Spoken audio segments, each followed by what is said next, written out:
putting together a series of pen-plotted details like this and composing, in a sense, large screens for the Museum of Contemporary Art in Zagreb. I think they will be interesting. There's some 38 meters on the main screen that will have particularly some of this type. And I've chosen the Flowers of Learning.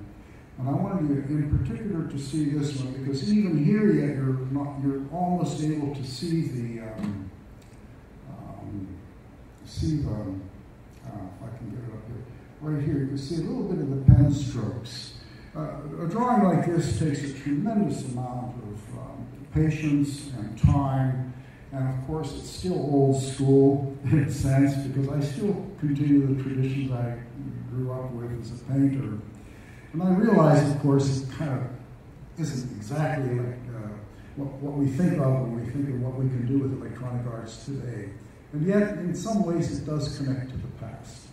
What I'd like to show you next is what we did show this past summer with, where is this? How do I get this? I have a problem with this. One moment, we'll get it. I think that'll work.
I think this speaks to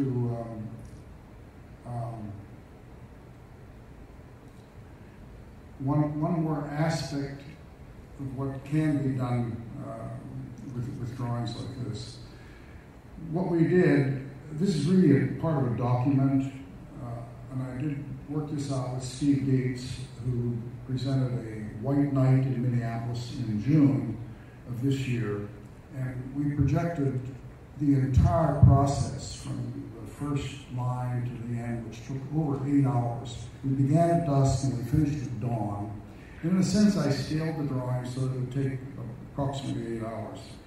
In fact, we had it down to the minute. The reason I'm mentioning it is we will be showing both this 2-minute compressed version and the 8-hour complete document will be shown at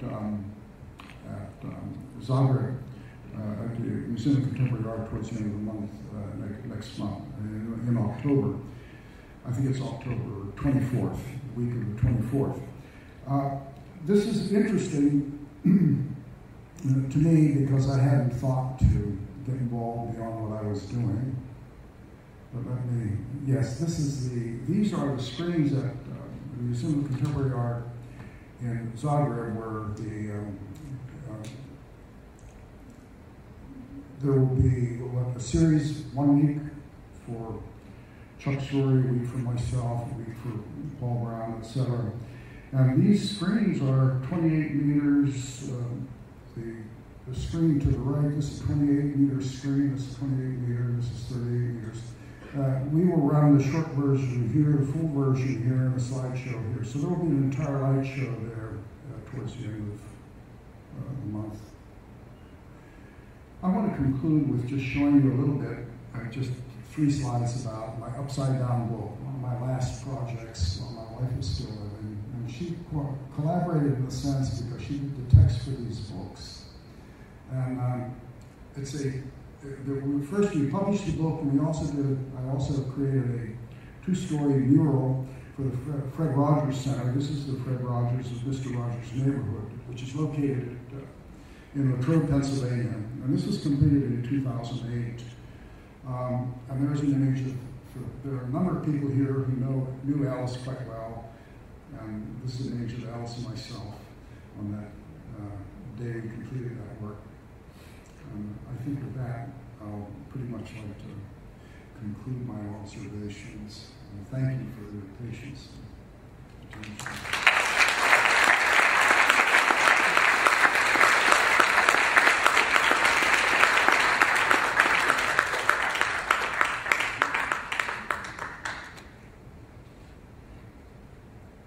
I don't know if you entertain questions, but I'm certainly here if anybody wants. I'm certainly around for a little while here if anybody has any comment.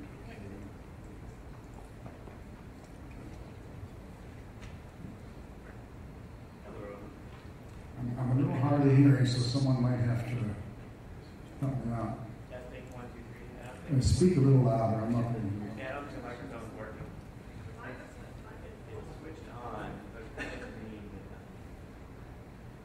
you can hear me, but no one else will be able to. No, but I'm not hearing. Well, okay, I can hear you now. Well, thank you, Bug. I can whisper in your ear. Well, thank you for being here. It's a very happy surprise that you're here. Hello. I was just thanking Roman for being here, and it's a very happy surprise. I think we upgraded rather than having a lack. And what I had 2 questions. And one concerns the relationship between the algorithm and the output. And that is, it seems that there's this undercurrent of spirituality in the relationship between somehow the precision and perfection of the algorithm and the sublime or the divine. And so for you, is the artwork in the process, the infinite algorithm that allows these manifestations to exist? Or is it in the final result? No, I think it's that's the big question, of course, and I don't know that I have the answer, but I would enlighten the question a little bit by saying this, and I've often done this in my lectures on algorithmic art. What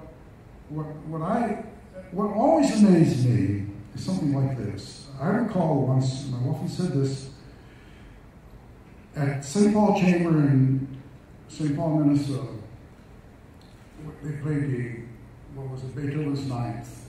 And people stood up and they applauded, and the place could almost shaking with applause. And I thought to myself, my goodness, the composer wrote the score a couple hundred years ago, whatever, and yet today, with the musical ideas that are in that score, we have them recreated. Now, we could talk about this forever, because we realize, of course, everything else is, as it were, analog in terms of musicians and the playing, etc. But there are many analogies and many similarities. The truth of the matter is that you could listen, let's say, to a Beethoven sonata, and you could analyze the score. But one thing you're not going to get to, and this is what fascinates me, you can't get to how it is that the composer's head got to the point of writing the score to make that happen. Now, we could talk forever about, the virtuoso performer and everybody in between, and that certainly is the case with my work. The way you design your ink pens, the way you have your choices of paper, there are a lot of aesthetic choices.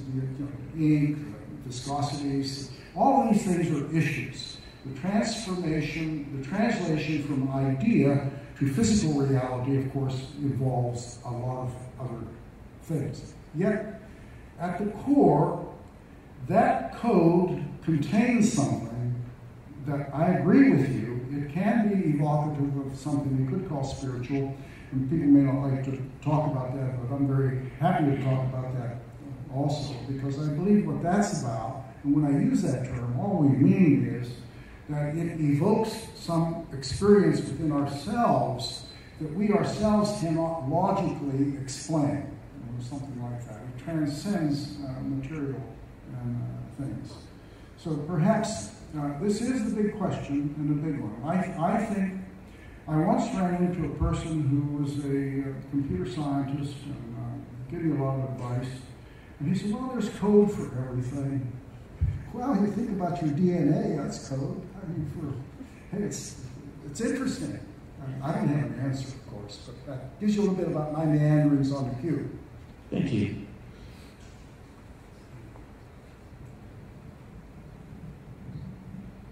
Hello. I have a question. I talked yesterday about sort of graffiti taxonomy. Looked really similar to some of the glyphs you were working on, and talking to some street artists, and they were talking about sacred geometry as part of their.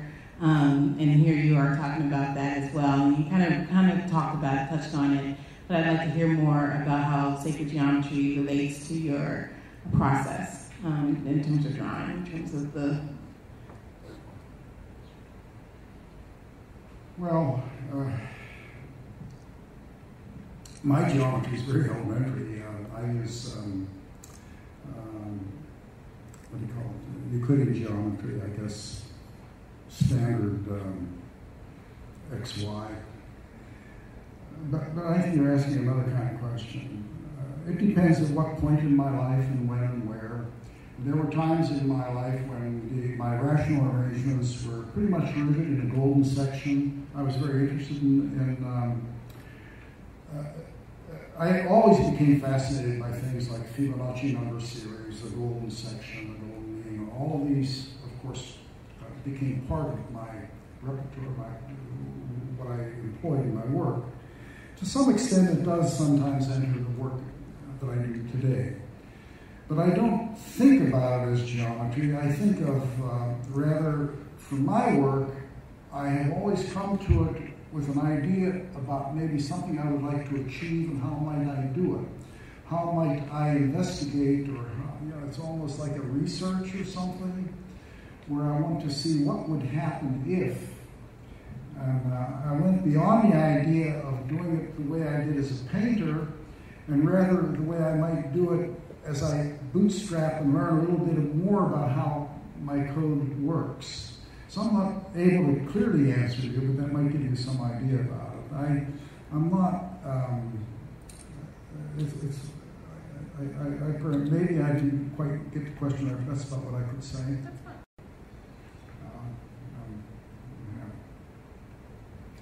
I'm very, I have to say, what's valuable, I think, if anything of value in what I'm talking about, it's not so much the work that I make, as it is the process or the procedure of how one goes from one place to another. So where will you go with it? When I saw your piece earlier, I was absolutely